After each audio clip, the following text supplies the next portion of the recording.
And so we're gathering today as people throughout the country gather at 11 a.m. on Remembrance Sunday to honour all those who have died in warfare and all those whose lives are blighted by the suffering that warfare brings. So I'm going to invite us to stand as we feel able, or do feel free to stay seated, and let's join now in 2 minutes of shared silent remembering.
Peace is more than the absence of worry.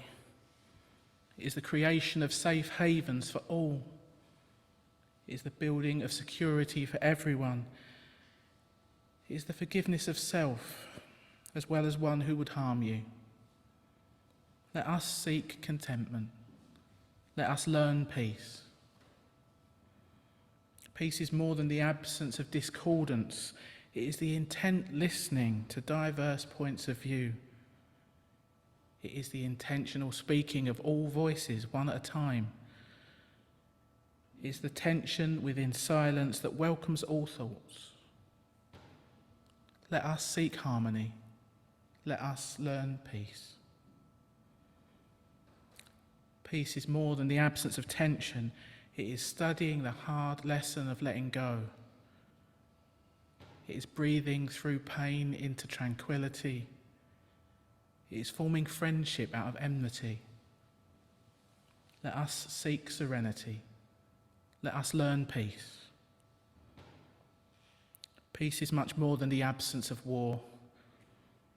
It is observing the promised truce when anger would say no. It is finding the just compromise when the ego would say, do it my way. It is striving for reconciliation when the heart would say, revenge. Let us seek amity for the earth. Let us learn peace. These opening words by Annie Forster. Welcome to all who have gathered this morning for our Sunday service. Welcome to all of you in the building at Essex Church, to all who are joining us via Zoom, and indeed anyone joining via YouTube or the podcast at a later date. For anyone who doesn't know me, my name is Jane Blackall and I'm minister with Kensington Unitarians, and I'm co-leading the service this morning with Sarah Tinker. It is very good to have you back, Sarah. Today's service for Remembrance Sunday has the subtitle, Roots of Violence, Seeds of Peace. We're doing something slightly different this year, thinking about remembrance more broadly.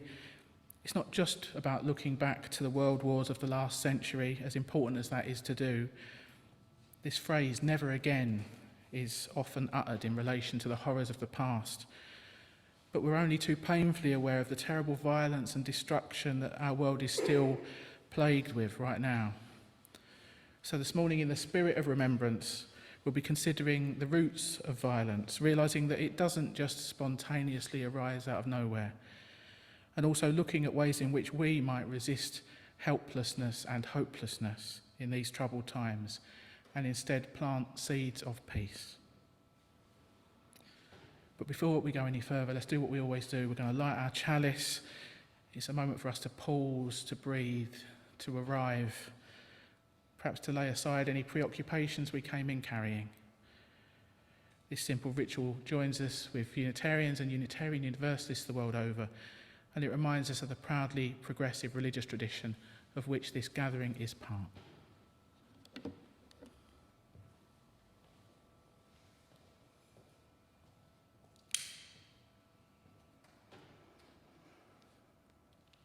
Out of the fires of war, let us kindle the chalice of peace. Out of the fury of battle, let us create a passion for peace. Out of the turmoil of conscience, let us weave the calm of peace. In the one spirit that we share, let us celebrate the vision of a world made just and free, and find the strength to build it, a little at a time. So time to sing our first hymn. It's on your hymn sheet if you're in the building. For those joining via Zoom, the words will be up on screen as they will for all the hymns today. It's called Once Crimson Poppies Bloomed. Feel free to stand or sit as you prefer. Let's sing up as best we can.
Let's take all of those joys and concerns, both spoken and unspoken, into an extended time of prayer now.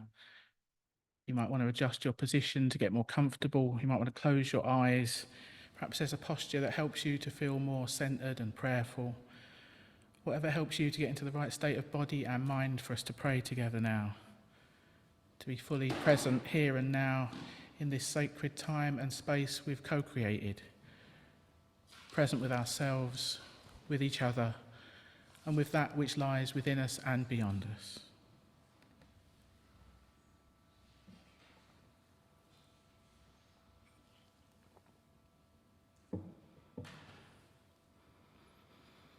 Spirit of life, God of all love, in whom we live and move and have our being. We turn our full attention to you, the light within and without, as we tune into the depths of this life and the greater wisdom to which and through which we are all intimately connected. Be with us now as we allow ourselves to drop into the silence and the stillness at the very centre of our being.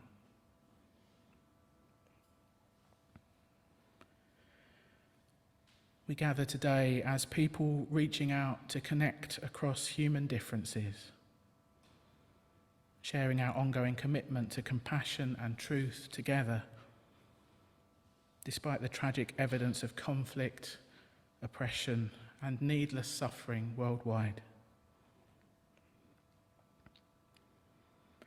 In this quiet time we share, let us cry out and lament for the sufferings of our world, for the wars and acts of desperation across the waters and far away, and for the ripples of fear and hatred that we witness much closer to home. The brutality and corruption, the violence and distrust, such waste of life. For refugees fleeing oppression and children haunted by cruelty. Spirit of life, God of all love, hear our cry and help us become instruments of your love. Let us speak in solidarity with the disempowered. Let us devote our lives to the ways of peace and justice. Let us be strong in the face of destructive and chaotic forces. Let us join the voices of compassionate concern and remember our common humanity. We ask for the grace to be our best selves, to be merciful, patient, gracious and trusting. We ask for the vision to be the builders of the human community rather than its destroyers. We ask for the humility to understand the fears and hopes of others, strangers and friends alike. We ask for the heart it takes to care for all people as well as for ourselves. And in a few moments of shared stillness now, let us speak inwardly some of those deepest prayers of our hearts, the joys and sorrows that we came in carrying in our own lives and the life of the wider world. Let us each lift up whatever's on our heart this day and silently ask for what we most need.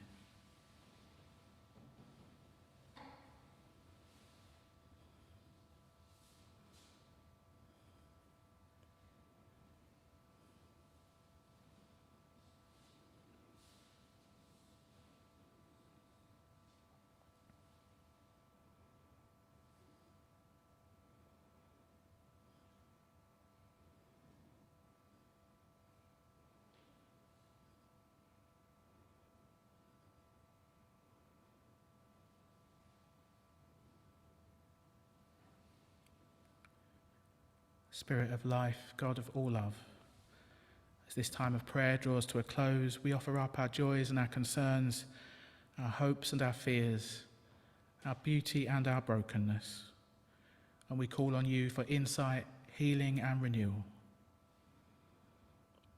As we look forward now to the coming week, help us to live well each day and be our best selves, using our unique gifts in the service of love, justice and peace.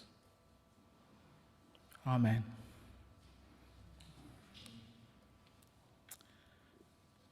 Time to sing once again. Our next hymn is number 226 in your green hymn books. It's an old favourite with very poignant, very beautiful words for this Remembrance Sunday. Song of Peace, hymn 226.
Dehumanizing and Rehumanizing by Brené Brown. Michelle Maese, Chair of Philosophy at Emmanuel College, defines dehumanization as the psychological process of demonizing the enemy, making them see less human and hence not worth of humane treatment. Dehumanizing often starts with creating an enemy image. As we take sides, lose trusts, and get angrier and angrier, we solidify an idea of our enemy and start to lose our ability to listen, communicate, and practice even a modicum of empathy. Dehumanization has fueled innumerable acts of violence, human rights violations, war crimes, and genocides. Dehumanizing others is the process by which we become accepting of violations against human nature, the human spirit, and for many of us, violations against the central tenets of our faith. How does this happen? Maese explains that most of us believe that people's basic human rights should not be violated, that crimes like murder and torture are wrong. Successful dehumanizing, however, creates moral exclusion. Groups are targeted based on their identity, gender, skin color, ethnicity, religion, are depicted as less than or criminal or even evil. The targeted group eventually falls out of the scope of who is naturally protected by our moral code. This is moral exclusion, and dehumanization is at its core. Dehumanizing always starts with language, often followed by images. We see this throughout history. During the Holocaust, Nazis described Jews as Untermenschen, subhuman. They called Jews rats and depicted them as disease-carrying rodents in everything from military pamphlets to children's books. Hutus involved in the Rwanda genocide called Tutsis, cockroaches. Indigenous people are often referred to as savages. Serbs called Bosnians aliens. I know it's hard to believe that we ourselves could ever get to a place where we would exclude people from equal moral treatment, from our basic moral values. But we can't pretend that every citizen who participated in or was a bystander to human atrocities was a violent psychopath. That's not possible, it's not true, and it misses the point. The point is that we are all vulnerable to the slow and insidious practice of dehumanizing. Therefore, we are all responsible for recognizing it and stopping it. Because so many time-war systems of power have placed certain people outside the realm of what we see as human, much of our work now is more a matter of rehumanizing. That starts in the same place dehumanizing starts, with words and images. Today we are edging closer and closer to a world where political discourse has become an exercise in dehumanization. We must never tolerate dehumanization, the primary instrument of violence that has been used in every genocide recorded throughout history.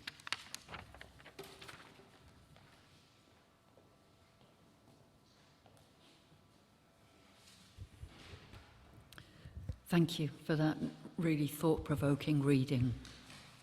So we're moving into a time of meditation now, and to take us into a time of silence, we'll be focusing on this quotation from Alice Walker, where she wrote that peace will come wherever it is sincerely invited. Peace will come wherever it is sincerely invited. And then we're going to hold 2 minutes silence, and that will end with the sound of the bell, and then that will lead into music played for us by Abby and Andrew, a gentle composition by Maurice Ravel. So let's do what we need to do to get comfortable for the quiet minutes ahead. Maybe adjust your position, put your feet on the ground to ground yourself. As we always say, these words are an offering. Use this time for meditation in your own way. You might like to soften your gaze or close your eyes, whatever works for you. Let's let those shoulders soften and relax. Allow that gentle wave of relaxation to pass through your body from top to toe. And in the stillness, I invite you to consider Alice Walker's suggestion that peace will come wherever it is sincerely invited. This might not be the time to consider our wider world with all its challenges. Maybe we start with our own lives and the relationships we have with ourselves and those near us. In what areas of our own lives might we helpfully invite peace in? What or who are we perhaps not at peace with? How might an invitation of peace bring about transformation in our own living, in our thinking and feeling? What seeds of peace can we sow? Questions to consider in the fellowship of stillness together.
This poem by Lorimier is called Growing Side by Side. We're all bound together on a life raft called Earth. When fighting breaks out in one corner of the raft, it affects us all. As the whole raft becomes unsteady, unsafe, there's no use blaming, no use asking who started it. The seeds of war go back many generations. The seeds of peace are also present, growing side by side, with seeds of anger, hate, resentment. Like the poppies in Flanders fields, they intertwine, springing from the same root. In the midst of fighting are those who want peace, seek for understanding instead of accusation, offer love instead of fear and confusion. When we all know the fighting hurts ourselves more than those we call other, the enemy, then our bombs and weapons can be laid down. Hands will offer friendship instead of pain and destruction. Hearts will be open instead of closed off, cold. When we truly know that your pain is my pain, your happiness is my happiness, we can let go of the seeds of fighting injustice, seeking revenge. Let them go back to sleep. We can awaken the seeds of peace. We can awaken the seeds of love. We can look up and see we are all bound together on a life raft called Earth. We can only live if we live together.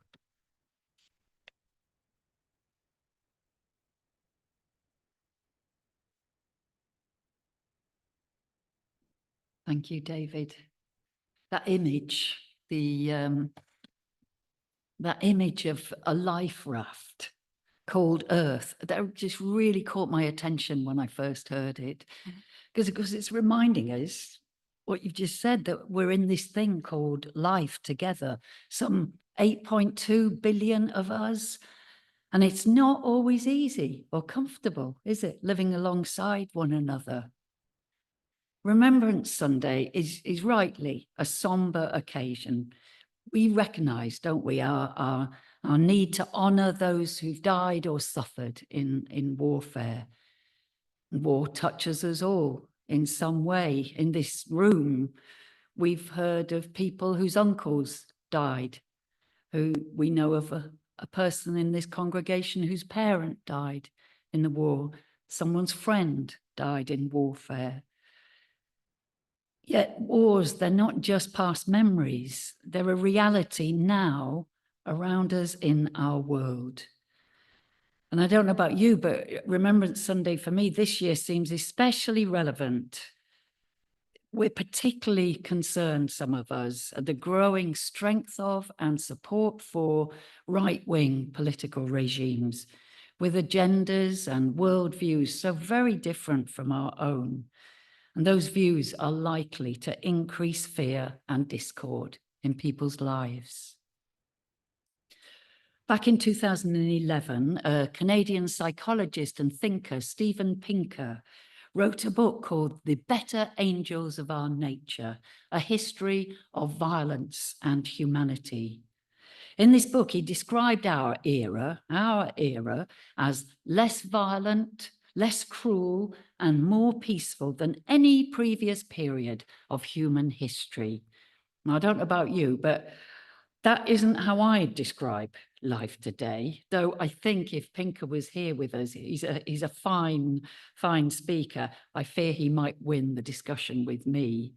Because amongst the points made in his 800-page book, he reminds us how much the world population has grown, how truly violent battles of the past were, how casual cruelty in most societies has generally diminished, And he also makes the point that modern media, of course, reporting informs us of violence both near and far at a level of detail humanity has never experienced before. And many of us have indeed watched for over a year now, haven't we, as conflict escalates between Israelis and Palestinians in Gaza, Israel, and the West Bank. We shudder as violence spreads to Lebanon and Iran. Yet we hear little now of the suffering that continues in Syria. And I think few of us know much of the warfare that's going on in Sudan, leading to a growing humanitarian crisis, an area that is at the top of the International Rescues Committee's watch list of concern. And that's because of an escalating conflict, the accompanying economic crisis and health services that are close to collapse, leading to the displacement of millions of people. I was reading the other week about the neighbouring country of Chad, which itself needs support. They've taken in over 600,000 refugees, 600,000, numbers that surely put our European concerns about migration into perspective. Now, how each of us responds to news we hear and read about, of course, differs. Some of us really need to limit our news intake, don't we? Whilst others are choosing to stay fully informed. We may feel impotent, powerless to bring about change. And there's that agony that comes from passively witnessing the sufferings of others, feeling powerless in the face of these terrible injustices that so harshly and unfairly shape some human lives. So we surely are called to contribute the little that we can to ease the struggles of others. Some of us donate money or our time. Some of us join protest movements. And some of us, I know, passionately bear witness as a spiritual practice and focus prayers on those most in need. Another way to pay attention is to actively align ourselves with groups around the world and in our own society who are under attack.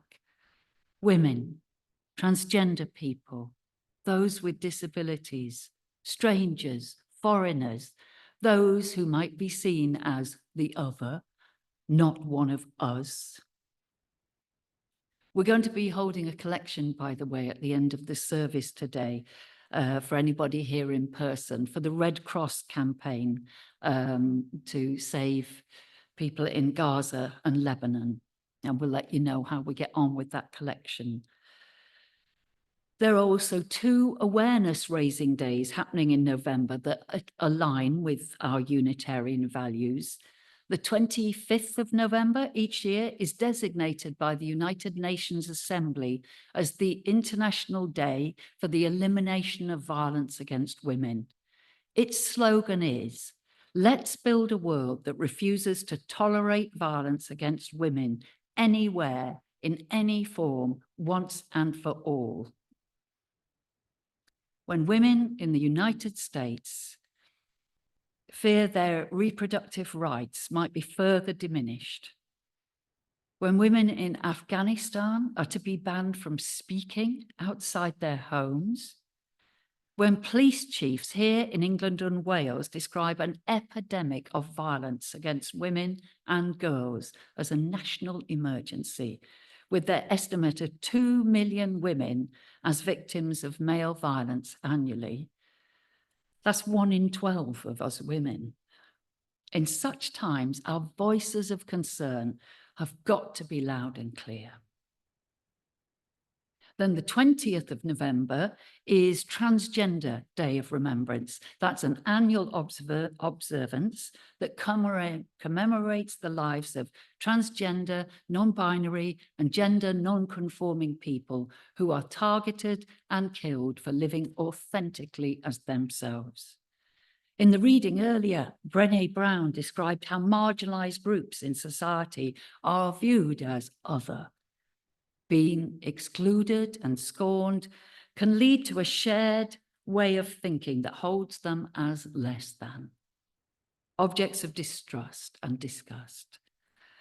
That societal narrative, that increases the risk of violence. We who care then must counter such a horribly dehumanizing narrative, mustn't we? The transgender community here in Britain is 4 times more likely to suffer violence than the average population.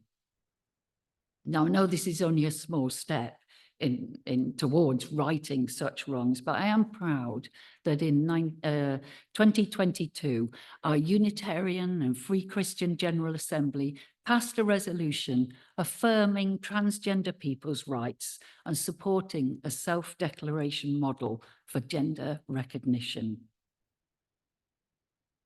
Marginalised groups need us to be their allies, to care about them, to inform ourselves of their issues, to speak out when we hear someone malign someone else simply for being who they are. We all know this human tendency to view different people as the other, those to be feared and kept at a distance. It's something we all do, even if just in our minds. But it's one of the reasons right-wing political groups get elected. Such fears of the other are one of the taproots of human violence. When we view another human being as someone other, someone less human, not like us, we dehumanize them, we distance ourselves from them, we lose any sense of our common humanity and also any sense that we too could be living their life if world history or our own existence just took a bit of a shift. There were over 10 million displaced people in Europe, refugees who had lost their homes after the Second World War. They were forced to seek sanctuary. Now, people with similar life experience are described as illegal immigrants in our UK press and by some of our elected MPs, some of whose families themselves migrated to this land. These roots of violence in human existence, they are deep and they are strong, but they can be uprooted or at least cut back ever so often. Each time we reach out to another, rather than projecting our fears onto them and backing away, we plant those seeds of hope, those seeds of peace. And these seeds, we know, they grow with love and with empathy and with curiosity about someone different from us. Yep, it is human nature to distrust and to be wary, but it's also human nature to be altruistic, to care for others. The one-time Unitarian minister Ralph Waldo Emerson wrote, and you'll find these words on the front of today's order of service. He wrote that peace cannot be achieved through violence. It can only be attained through understanding. Now, how might we better understand one another? Amen. So we're getting to sing again now. And our closing hymn today, it's on your hymn sheet. It's called Who Is My Neighbour? And Jane tells me that you've sung this one a few times now, and there's a YouTube video that we could all watch to learn it better, but it may not be familiar to everybody, so I'm asking Andrew to play it through in full before we sing. Thanks.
Just time for a few announcements now. Thanks to Sarah for co-leading the service this morning and giving that wonderful message. Thanks to Ramona for tech hosting and to Charlotte for co-hosting at home. If you're on Zoom, do hang around for a chat after. Thanks to Patricia and David for reading and greeting and making the coffee and singing the theme tune. Thanks to Abby and Andrew for really lovely music, and Benj for supporting our singing. If you're here in person, we've got apple and sultana cake afterwards. We've got various other activities coming up. There's yoga with Hannah at 12:30. Let her know if you want to join in so she knows how many mats to put out. And if you haven't already filled in a form, we've got a few forms at the back for consent and all that. Tonight and Friday at 7, we've got our Heart and Soul spiritual gathering online. I put in an extra Sunday night one this week in case people had feelings they wanted to share about the week's events. Let me know if you want to sign up. This week's theme is Refuge. On Wednesday night, all being well, we've got community singing at 7. I'm yet to have confirmation from our singing leader, so I'll let you know. So let me know so I can tell you of any last-minute changes. The Better World Book Club is back at the end of the month. I've got one copy left to loan out if anyone wants to read When the Dust Settles by Lucy Easthope. I really enjoyed this one, so recommended. What else? Heidi has given you all a flyer for the book launch that she and John are doing here at the church after the service on the 24th. Have I held that the right one up? Yes, I have. So please have a word with Heidi if you want to know more. Do you want to come to the mic, Heidi, so we can hear you? Well, it's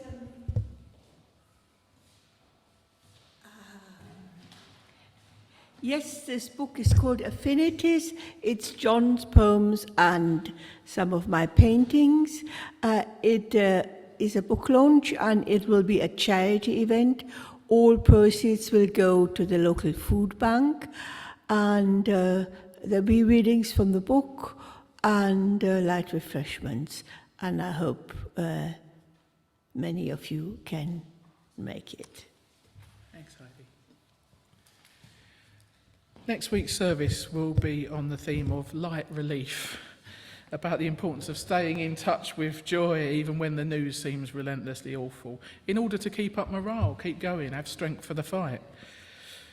I did miss one announcement there. Looking ahead to December, Carolyn is going to organise a dinner, a meal out on Christmas Eve after the candlelit service. She's not here this week, but have a word with Carolyn if you are interested in that. She's not decided where to go yet, so you might be able to have a say in that matter if you get in touch soon. And of course, we have the carol service, the Christmas lunch and all that on the 15th of December. And as Sarah mentioned, we're going to have a collection at the end in aid of the Red Cross. If you're here in person, cash or cheque donations are welcome. There's either a little dish at the back or just have a word with Sarah. If you're joining via Zoom, you might like to make a donation directly. In-person donations will be match funded to make your money go further. All these activities are on the back of your order of service and in the Friday email. If you haven't already signed up for the Friday email, please do. The congregation very much has a life beyond Sunday mornings, so we encourage you to keep in touch, look out for each other and do what you can to nurture supportive connections. So just time for our closing words and closing music. Every week we gather in this beautiful space to find peace. Each week our words and music offer peace with the hope of instilling in our hearts. So now take whatever peace you have found here, take it back out into the world with you once again. Renewed in faith and inspired to act, let us be the peacemakers the world aches for. And by being peacemakers, let us find the peace that we long for too. Go in peace, make peace, be at peace. Amen.